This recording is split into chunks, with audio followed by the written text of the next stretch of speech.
오늘 우리에게 주신 하나님의 말씀 베드로전서 1장 3절에서 7절까지 말씀입니다. 제가 가진 성경 신약 성경 377쪽입니다. 베드로전서 1장 3절에서 7절까지 제가 봉독하도록 하겠습니다. 우리 주 예수 그리스도 아버지 하나님을 찬송하리로다. 그의 많으신 긍휼대로 예수 그리스도를 죽은 자 가운데서 부활하게 하심으로 말미암아 우리를 거듭나게 하사 산 소망이 있게 하시며 썩지 않고 더럽지 않고 쇠하지 아니하는 유업을 잊게 하시나니 곧 너희를 위하여 하늘에 간직하신 것이라. 너희는 말세에 나타나기로 예비하신 구원을 얻기 위하여 믿음으로 말미암아 하나님의 능력으로 보호하심을 받았느니라. 그러므로 너희가 이제 여러 가지 시험으로 말미암아 잠깐 근심하게 되지 않을 수 없으나 오히려 크게 기뻐하는도다. 너희 믿음의 확실함은 불로 연단하여도 없어질 금보다 더 귀하여 예수 그리스도께서 나타나실 때에 칭찬과 영광과 존귀를 얻게 할 것이니라. 아멘. AD 64년 7월 어느 여름날 로마시에 대화재가 발생합니다. 그냥 우연히 발생한 것이 아니라 악독하기로 유명한 네로 황제가 저지른 방화였습니다. 왜 불을 냈냐? 그는 불탄 로마를 바라보면서 감상해줬고 춤을 추며 노래하기도 하고 눈물을 짓기도 하며 예술적이라고 그렇게 평가합니다. 좀 이상한 사람이죠. 자기의 예술적 감흥을 위해서 불을 지른 겁니다. 그런데 이제 화재가 나 로마 시민들의 항의가 일어나자 네로 황제는 백성들을 잠잠하게 하기 위해서 엉뚱한 소문을 냅니다. 이거 그리스도인들이 불을 낸 거다. 새로운 세상을 만들기 위해서 전복하기 위해서 이런 거다. 이런 소문을 냅니다. 그래서 수많은 그리스도인들이 이전에도 핍박을 받아왔지만 더욱더 본격적인 대핍박 시대가 이어집니다. 로마 원형 경기장으로 끌려갑니다. 어떤 그리스도인들은 십자가 사형틀에서 고통스럽게 죽임을 당하고 어떤 성도는 사자의 밥이 되기도 합니다. 어떤 분은 사지가 갈기갈기 찢겨 죽임을 당합니다. 결국 살아남은 대부분의 그리스도인들은 박해를 피해 묘지, 지하의 복잡한 동굴세계 카타콤으로 가거나 아예 로마를 떠나 지금의 터키 지방인 소아시아로 도망을 쳤습니다. 그들에게는 이제 어떠한 소망도 없었습니다. 언제 그 굴에서 나갈지 모를 암담한 상황에 처하게 됩니다. 그때 예수님의 수제자 베드로는 그들에게 편지를 씁니다. 그것이 바로 오늘 우리가 읽은 베드로전서입니다. 사도 베드로는 모든 희망을 상실한 채 동굴 속에 살고 있는 성도들에게 이렇게 외치고 있습니다. 아직도 희망이 있습니다. 우리에게는 산 소망이 있습니다. 힘을 내십시오. 베드로는 고난 가운데 신음하고 있는 성도들을 향해 소망을 갖고 살아야 될 이유가 있음을 말씀하고 있습니다. 그런데 이 말씀은 단지 동굴 속에서 숨어 아무런 소망 없이 살아가던 초대교회 성도들에게만 해당되는 말씀이 아닙니다. 오늘을 살아가고 있는 우리에게도 해당되는 말씀입니다.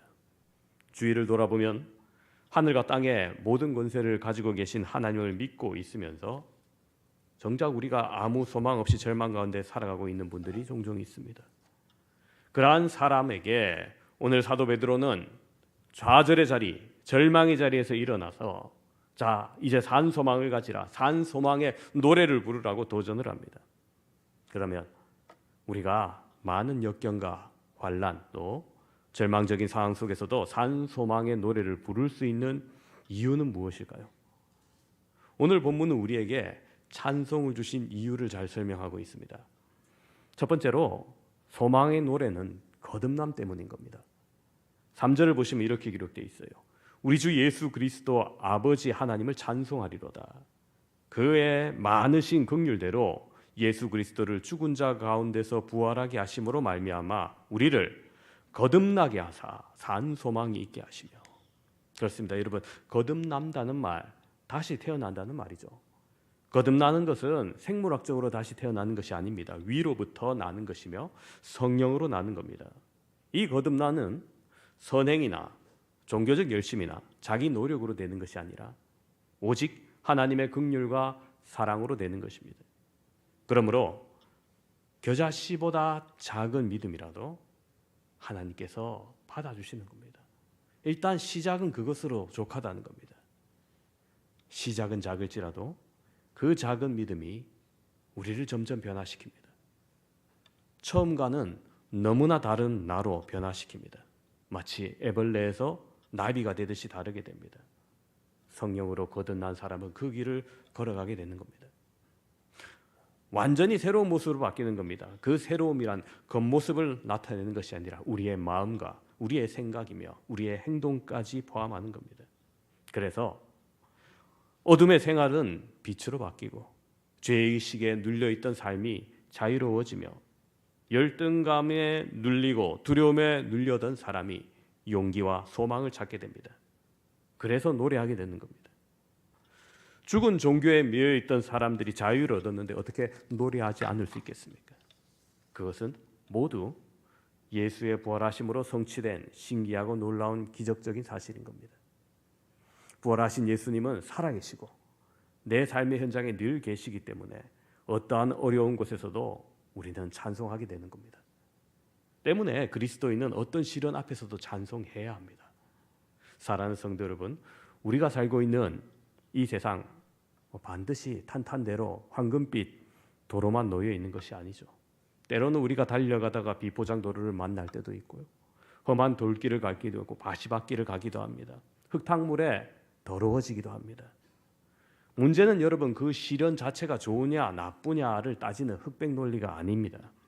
시련을 받아들이는 사람의 마음과 자세에 따라서 그 해석과 결과가 다를 수 있는 겁니다. 찬송가 438장 제가 참 좋아하는 찬송인데 이 찬송은 바로 이런 성도의 고백을 잘 나타냅니다. 1절 3절을 보시면은 내 영혼이 은총 입어 중한 죄짐 벗고 보니 슬픔 많은 이 세상도 천국으로 화하도다. 높은 산이 거친 들이 초막이나 궁궐이나 내 주 예수 모신 곳이 그 어디나 하늘나라. 그렇습니다. 여러분 찬송가 438장은 정말 고난 중에 있는 성도가 부르는 산소망의 노래인 겁니다. 누가 이런 말씀을 쓸 수 있고 누가 이런 찬양의 고백을 할 수 있겠습니까? 바로 예수님의 부활하심을 믿고 부활하신 예수님을 마음에 모시고 사는 거듭난 사람일 겁니다. 그런 믿음의 사람이 죽음 너머에 소망까지 있기 때문에 이런 노래를 부를 수 있는 것이죠. 이렇게 거듭난 성도는 부활하신 주님께서 산 소망을 주셨기 때문에 찬양하는 겁니다. 세상에는 죽은 것이나 죽을 것을 붙들고 살아가는 인생들이 참 많이 있습니다. 하루아침에 순간에 날려버릴 재산이요, 권력에 소망을 거는 사람들 여전히 많죠. 세계 역사에 이름을 남긴 독재자들이 있습니다. 권력을 의지하고 돈을 모으고 바른 말하는 사람의 입을 막고 숙청하고 나라는 썩어져 가도 자기는 흥청망청거리며 마치 신처럼 군림하며 살아갔던 그 많은 독재자들도 여러분 최후는 어떻게 됩니까? 대부분 해외로 도피하거나 죽음을 맞이하거나 자기 나라에 영원히 돌아오지 못하거나 타국 땅에서 숨을 거둬버리고 말았던 사람들이 참 많이 있습니다. 그들은 죽음의 소망을 붙들고 살았기 때문입니다. 그러나 우리 그리스도인은 거듭남으로 인한 산 소망이 있기 때문에 찬양합니다. 그 산 소망이란 어떤 것일까요? 그것은 잠시 있다가 사라지는 것이 아니라 영원한 것이며 이 땅에만 있는 것이 아니라 죽음 너머에도 있는 것이며 이 땅에 속한 것이 아니라 하늘에 속한 것입니다. 그것은 분명한 것이며 잠시 있다 사라지는 허무한 것이 아닙니다. 아브라함은 하나님의 말씀을 순종하면 자기도 복을 받고 자기 때문에 다른 사람이 복을 받을 것이라는 그 말씀을 산소망으로 붙들고 살았기 때문에 고향과 친척 아버지 집을 담대하게 떠나서 위대한 삶을 살아갈 수 있었습니다. 욥은 이유를 알 수 없는 엄청난 고난을 받으면서도 그 하나님의 신실하신 분이라는 산소망을 붙들었기 때문에 믿음을 저버리지 않았습니다. 뿐만 아니라 구약의 선지자들 또 신약의 사도들 역시 천국의 소망이 있었기 때문에 무서운 환난과 핍박 죽음 앞에서도 실망의 빛을 보이지 않았던 것입니다. 그들이 가진 소망이 산소망이었기 때문인 겁니다. 이 자리에 계신 여러분들도 이 산소망으로 인해서 찬양이 넘치시기를 바랍니다. 두 번째로 소망의 노래는 약속을 받은 사람들이기 때문에 부를 수 있는 겁니다. 다시 초대교회 상황으로 한번 돌아가 봅시다. 당시 성도들이 한 가지 이유 때문에 삶의 소중한 것들을 대부분 다 뺏깁니다. 안식처인 집을 빼앗기고 피땀 흘려 일군 재산 탈취당하고 생명과도 같은 가업 유업을 다 뺏깁니다. 이게 좀 요즘 말로 좀 더 와닿게 얘기하면 이런 겁니다. 직장에서 쫓겨나고 연금을 돌려받지 못하고 아파트는 다른 사람 명의로 빼앗겼고 자신의 사업체는 하루아침에 부도 처리된 겁니다. 왜요? 예수님을 믿는다는 이유 때문이었습니다. 여러분, 유업의 사전적 정의는 이와 같습니다. 선대로부터 이어오는 사업입니다. 자, 3대 국밥집은 어떻습니까? 할아버지, 아버지, 자신까지 3대가 식당을 이어온 거죠. 그렇게 자신의 유업, 정말 소중한 거 아닙니까? 그런데 하루아침에 빼앗겼다. 절망할 법합니다. 그들 요즘처럼 경영하던 회사가 부도나거나 극단적인 선택을 하지 아니하고 자포자기하에서 노숙자가 되어버리는 비참한 삶을 사는 사람과는 차원이 다른 삶을 선택합니다. 당시 성도들 자신들의 유업을 잃으면서도 흔들리지 아니합니다. 결코 절망하지 않았습니다. 왜 그렇습니까? 하늘나라의 유업을 약속받았기 때문입니다. 오늘 4절 말씀 함께 보시면은 썩지 않고 더럽지 않고 쇠하지 아니하는 유업을 잊게 하시나니 곧 너희를 위하여 하늘에 간직하신 것이라. 그렇습니다, 여러분. 하나님께서 하늘에 간직해 두신 천국의 유업을 약속받았기 때문에 땅의 것 때문에 그들이 낙심하지 않았습니다. 우리를 위해서 예비하신 하늘의 유업의 특징이 오늘 이 말씀에 있는데요. 말씀 계속 좀 띄워주시면은 이 유업의 특징이 뭡니까? 첫 번째로 썩지 아니하는 유업이라 했습니다. 그렇습니다. 즉 영원한 기업입니다. 두 번째로 더럽혀지지 않는 유업이라 했습니다. 거룩한 기업이라는 뜻이죠. 세 번째로 쇠하지 않는 유업이라 했습니다. 즉 망하지 않는 불멸의 기업입니다. 하나님께서 이러한 유업을 우리를 위해 예비해 두셨다는 겁니다. 어디에 두셨습니까? 하늘에 준비해 두셨습니다. 누구를 위해서? 너희를 위하여, 예수 그리스도를 믿는 저와 여러분을 위해서 준비해 두신 줄로 믿습니다. 누구도 빼앗을 수 없는 유업, 흔들리지 않는 유업, 영원한 유업을 우리를 위해 준비해 놓으셨습니다. 그러므로 여러분, 이러한 확실한 보장을 받은 우리는 어떤 어려움과 절망 속에서도 흔들리지 않고 산소망의 노래를 부를 수 있는 줄로 믿습니다. 여러분, 믿는 사람과 믿지 않는 사람의 차이가 뭔지 아십니까? 다른 점 많겠지만요. 그 가운데 믿음의 사람은 여유와 배짱 당당함입니다.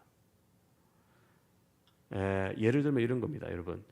지하철역, 더블 역세권, 트리플 역세권 이러는데 그런 복잡한 역에서 탈 때 어떻습니까? 자리가 비어 있으면 빨리 가서 막 서로 타려고 하죠. 편안한 자리를 확보하기 위해서입니다. 그런데 여러분, 비행기를 탈 때 어떻습니까? 먼저 타려고 시비하지 않습니다. 엉덩이부터 디밀고 안고부터 보고 그러지 않아요. 그죠? 지하철 타는 사람과 그 비행기 타는 사람이 다른 이유가 뭡니까? 비행기를 타는 사람이 교양이 더 있었습니까? 아니면 비행기를 타는 사람들이 학벌이 더 좋기 때문입니까? 아닙니다. 똑같죠. 차이점 딱 한 가지입니다. 지하철에는 좌석이 지정되어 있지 않기 때문입니다. 그러나 비행기는 무엇이 있습니까? 지정 좌석입니다. 뛰어가거나 걸어가거나 일찍 가거나 늦게 가거나 내 자리는 준비되어 있습니다. 다른 사람이 홈 잡고 있어도 제 자리라고 당당하게 요구할 수 있습니다. 믿는 사람과 믿지 않는 사람의 차이가 바로 이겁니다. 궁극엔 우리의 자리, 우리의 유업이 있다는 겁니다. 예수님 믿지 믿는 사람들은 여유가 있죠. 당당합니다. 천천히 가도 몸싸움을 하지 않아도 확실한 보장이 있기 때문에 여유를 가지고 살아가는 겁니다. 잠시 어려움이 있다 할지라도 하늘의 유업이 내 것이라는 배짱이 있습니다. 어차피 받을 건데, 그죠? 반면에 세상 사람들은 어떻습니까? 하나님에 대한 신뢰가 없기 때문에 조금 어려운 일이 생기면은 괜히 두려움습니다. 걱정합니다. 갑자기 벽에 걸려 있던 그림이 뚝 떨어집니다. 아유, 뭐 오늘 재수가 없는 날이나 조심해야겠네요. 아유, 운전을 안 하는 게 좋겠어. 또 차를 몰고 가다가 계속 빨간불에 걸려서 못 나가면 오늘 일진이 사납다면서 오늘 계약이 안 될까 뭐 이렇게 괜히 걱정합니다. 근데 실제는 뭡니까? 벽에 박혀 있는 못이 호술에서 떨어지고 도로에 지나간 사람을 보호하기 위해서 신호가 빨갛게 바뀐 것뿐입니다. 이사도 아무 때나 못하죠. 손 없는 날 확인해 가지고 이날 꼭 가야 된답니다. 그럼 이삿짐 센터에서 이날은 좀 비싼데요 해도 그래도 가겠다. 아무리 좋아하는 사이라도 마음대로 시집장가도 못 가 결혼도 못 합니다. 사주 팔자 궁합 보고 이건 누가 잡아먹을 상이야 이러면 뭐 못해요. 그죠? 로미오와 줄리엣이 따로 없어요. 부적도 집에 붙여놔야 되고 몸 안에 지니고 다녀야 애군을 피한다고 합니다. 여러분, 의미 없는 종이 쪼가리가 우리를 지켜줍니까? 사업을 처음 시작할 때도 마찬가지입니다. 고사를 지낸다고 돼지머리 갖다 놓고 돼지가 잘 웃어야 사업이 잘 된다면서 웃는 돼지 찾기도 힘듭니다. 콧구멍에 그 10,000원짜리 50,000원짜리 쑤셔놓고 막 빌고 그러죠. 얼마나 어리석은 일입니까? 죽은 돼지가 아무것도 할 수가 없습니다. 예수님을 믿는 사람과 믿지 않는 사람의 엄청난 차이가 이런 거죠. 우리 믿는 사람 약간의 어려움이 있다 할지라도 믿음으로 극복할 수 있습니다. 왜 그렇습니까? 왜냐하면 우리는 최종 결론이 보장되어 있는 사람들이기 때문에 바로 하늘의 유업을 약속받은 사람이기 때문입니다. 우리의 좌석은 이미 준비되어 있기 때문에 제일 마지막에 타도 똑같다는 거예요. 사랑하는 성도 여러분, 환경 때문에 결코 흔들리지 마시기 바랍니다. 금수저만 배짱으로 사는 게 아닙니다. 우리는 더 큰 약속을 받은 자입니다. 배짱으로 사시고 누가 뭐래도 요동하지 마시기 바랍니다. 그리하여 산 소망을 가지고 당당하게 사십시오. 내 자리는 누구도 앉지 못합니다. 확실한 보장을 받은 우리는 어떤 어려움과 절망 속에서도 흔들릴 필요가 없는 것이죠. 우리를 위하여 예비해 놓으신 약속의 유업이 있기 때문에 이 유업을 바라보고 날마다 산 소망의 노래를 부르는 저와 여러분 되시기를 바랍니다. 세 번째로 우리가 소망의 노래를 부를 수 있는 이유는 하나님의 보호하심 때문입니다. 5절을 보면 이렇게 말씀하죠. 너희는 말세에 나타나기로 예비하신 구원을 얻기 위하여 믿음으로 말미암아 하나님의 능력으로 보호하심을 받았느니라. 그렇습니다. 여러분, 여기서 보호하심이란 단어 원어 헬라어로서 프로레오라는 단어입니다. 여러분, 이 단어는 보초를 서다 이런 뜻입니다. 즉 보초를 세워서 하나님의 백성을 하나님의 방법으로 언제든지 지켜주신다는 말입니다. 하나님의 보호하심으로 다윗의 추격에 사울의 추격을 또 여러 적군의 추격을 공격을 받으면서도 늘 보호하심을 받았던 다윗의 고백은 시편 121편에 이렇게 나와 있습니다. 여호와께서 너를 실족하지 아니하게 하시며 너를 지키시는 이가 졸지 아니하시리로다. 여호와께서 너의 출입을 지금부터 영원까지 지키시리로다. 그렇습니다. 고향을 떠나 앞길을 알 수 없었던 야곱에게도 하나님의 보호하심의 약속이 있었습니다. 창세기 28장 15절에 이렇게 기록합니다. 내가 너와 함께 있어 내가 어디로 가든지 너를 지키며 너를 이끌어 이 땅으로 돌아오게 할지라. 내가 내게 허락한 것을 다 이루기까지 너를 떠나지 아니하리라 하신지라. 그렇습니다. 보호하심이 있기 때문에 야곱은 하나님의 일에 담대할 수 있었습니다. 또 이렇게 말하면 어떤 분 이렇게 생각할지 모릅니다. 목사님, 하나님의 일을 할 때 아예 보호할 일조차 생기지 않고 제일 좋고 편안하고 환경 좋고 좋은 여건을 아예 만들어 주시면 되지 않습니까? 이렇게 반문할지 모릅니다. 그러나 여러분, 그것은 하나님께서 보호하시고 하나님께서 지켜주시지만은 이 땅에서 야곱이 노년에 이집트의 바로 앞에서 그렇게 고백합니다. 자신의 인생이 험악한 인생을 살았다 이렇게 얘기합니다. 즉 인간 사는 동안에는 시험과 환난을 피할 수는 없습니다. 그렇기 때문에 찬송하는 그리스도인에게도 시련이 있다는 사실입니다. 6절을 보시면 그것을 이렇게 설명합니다. 그러므로 너희가 이제 여러 가지 시험으로 말미암아 잠깐 근심하게 되지 않을 수 없으나 오히려 크게 기뻐하는도다. 그렇습니다. 여러분, 시련은 이 땅의 현실입니다. 예수님 믿는 우리가 이 땅에 살면서 조금만 한눈을 팔면 금방 함정에 빠질 만한 유혹들이 얼마나 많은지 모릅니다. 불순종과 불신앙으로 만드는 일들 또한 얼마나 많은지 모릅니다. 하루만 기도를 쉬어도 유혹거리, 시험거리가 나를 찾아오는 것 같습니다. 주일도 한두 주 건너뛰면 믿음의 감각이 좀 둔해져요. 그러면서 아유 내가 예수님을 믿는 사람인지 안 믿는 사람인지 좀 헷갈리기 시작합니다. 그러나 여러분 위로를 받으십시오. 예수님도 시험을 받으셨고 아브라함, 믿음의 조상 아브라함뿐만 아니라 요셉도 유혹을 받았고 믿음의 조상 선배들도 모두 시험을 받았습니다. 우리 또한 시험을 받고 삽니다. 특히 어려운 이 시대를 살아가는 신앙인들 더 어려움을 당하기도 합니다. 왜냐하면 무릇 예수 안에서 경건하게 살고자 하는 자는 핍박을 받으리라고 디모데후서 3장 12절에 아예 기록되어 있어요. 그것처럼 우리는 천국 시민권을 소유하고 천국을 소망하며 사는 사람들이지 아예 이 땅에서 벗어난 사람들은 아닙니다. 육신을 떠나 천국에 사는 사람이 아니기 때문에 이 땅 가운데 있기 때문에 시험과 핍박이 있는 겁니다. 그런데 여러분 이렇게 생각하십시오. 여러분 우리가 탄 방주인 그리스도의 몸된 교회는 원래 굳건하기 때문에 침몰하지 않는 배입니다. 그럼에도 불구하고 세상의 파도가 셈으로 흔들리는 건 예상해야 되는 거죠. 우리의 배는 견고하기 때문에 흔들릴 수는 있어도 침몰하진 않는 겁니다. 벗어나진 않는 겁니다. 시련이 마찬가지인 거예요. 어떤 분은 돈 때문에, 어떤 분은 건강 때문에, 학력 때문에 마음에 한이 맺힌 분 있고, 어떤 분은 경제력 때문에 마음에 멍이 들어 있고, 직장에서 마음 편할 날 없이 답답하신 분도 있고, 인간관계 때문에 갈등하고 평안을 누리지 못한 분도 있습니다. 이럴 때 다양한 시련 속에서 살아가는 것이 인생입니다. 그래서 교회는 거룩한 분, 성자들만 모인 연회장이 아니라 죄인들을 위한 병원입니다. 마음 아픈 분, 고침받아야 될 분, 분명 교회는 영적 병원입니다. 영혼에 무거운 짐진 자들이 오는 곳이죠.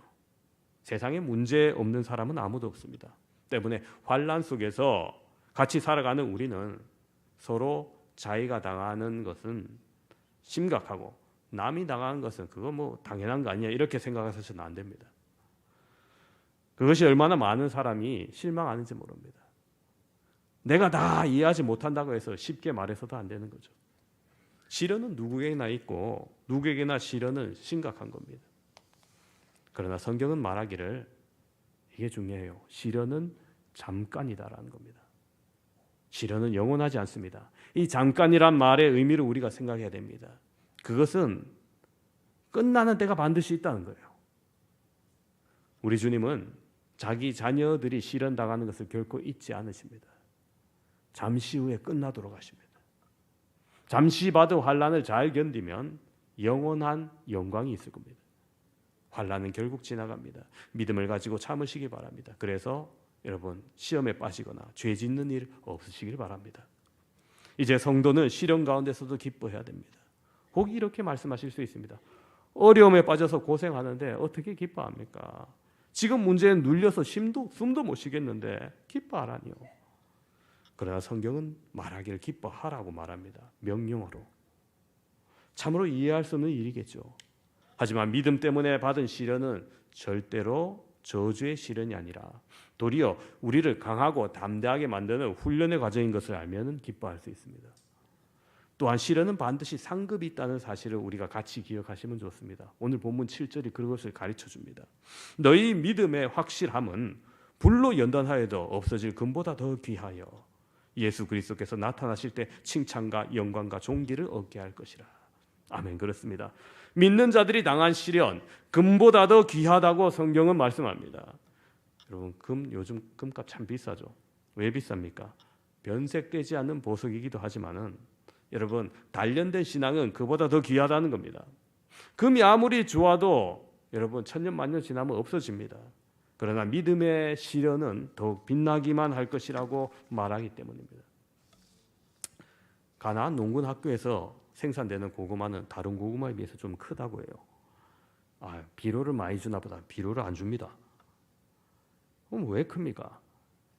가나안 농군 학교에서 고구마가 큰 이유는 김을 맬 때 호미로 고구마 이삭에 상처를 주기 때문이라고 합니다. 고의로 고구마를 좀 아프게 하는 거죠.